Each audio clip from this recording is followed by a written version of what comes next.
actually love to tell you about this because I've mentioned it in so many TikToks and nobody's ever asked this question.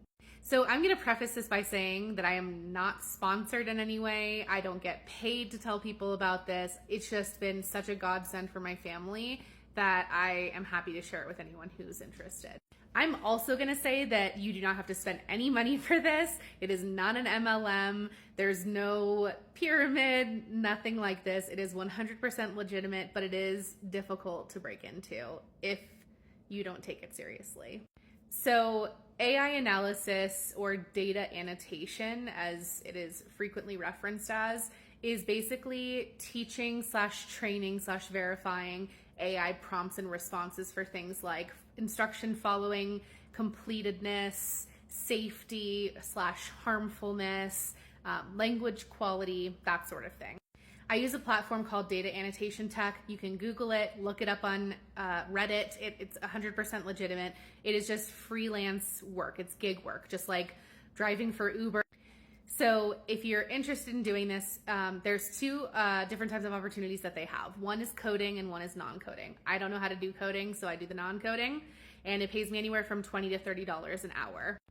In order to break into the platform that I use, you'll just Google dataannotation.tech, or that's the website, and you're gonna have to take an exam. And the exam took me about 2 hours to do, so you really wanna make sure that you are focused, you have a quiet space to work, that you have the time to start it and finish it in one sitting, and that you take it really seriously. You only have one opportunity to pass this. It's tied to your social security number. So if you don't pass, that's it.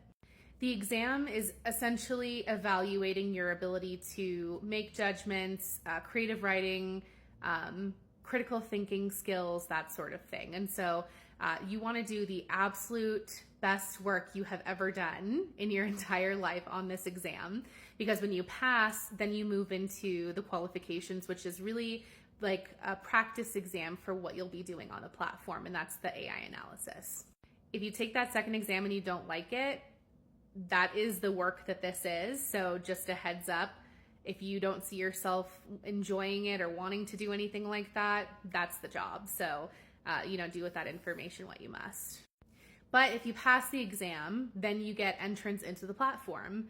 And there are some small qualifications that you can take that are constantly being uploaded onto the platform. But once you pass those qualifications, then you're given projects and tasks. I can look at my dashboard and tell you I have thousands of tasks available to me that pay anywhere from $20 to $30 an hour, depending on the priority or depending on the complexity. If you can do coding, that starts at $40 an hour. So super great opportunity there. It pays me directly to my PayPal. I set aside money for taxes because, again, it's not W-2. It's essentially 1099 work. And so keep that in mind when you do your payouts. But you can never change your PayPal account. Once it's in there for life. So make sure that whatever PayPal account you use is the right PayPal account. But essentially, I can go on there as frequently or infrequently as I want to. I can pick the tasks that I work on. You record your own hours or minutes or whatever the case may be. So you can work a couple hours at night when the kids go to sleep. You can do it during the day if you have a night shift. But it really has been such a godsend for me because it's paying for my groceries and our gas and a couple of our bills, because I'm doing it essentially full time while I am also job hunting. Now, I want to be clear, sometimes there will be no projects on your dashboard, and that can suck because there's nothing to work on. That means there's no work. But the more qualifications you do and the better quality work you do on those tasks and projects, the more tasks and projects you're going to get. The other thing is, if you don't pass the test, you don't get notified. So when you pass the exam, it can take a couple days or even a couple weeks to get notified. But if you don't pass, you're never gonna find out. And that does suck a little bit. But for a job that does not require any sort of degree or existing experience, this is huge. There's nothing in my area that pays $20 to $30 an hour that doesn't require a degree or require other experience. Now, again, there's no costs. This is not a scam. I saw this on TikTok. Someone shared it. I've been extremely fortunate to have been approved to be on the platform. And so if you think that's something that you might be interested in, I highly suggest at least giving it a go. And I hope that it brings you some extra money during a really expensive, difficult time of life.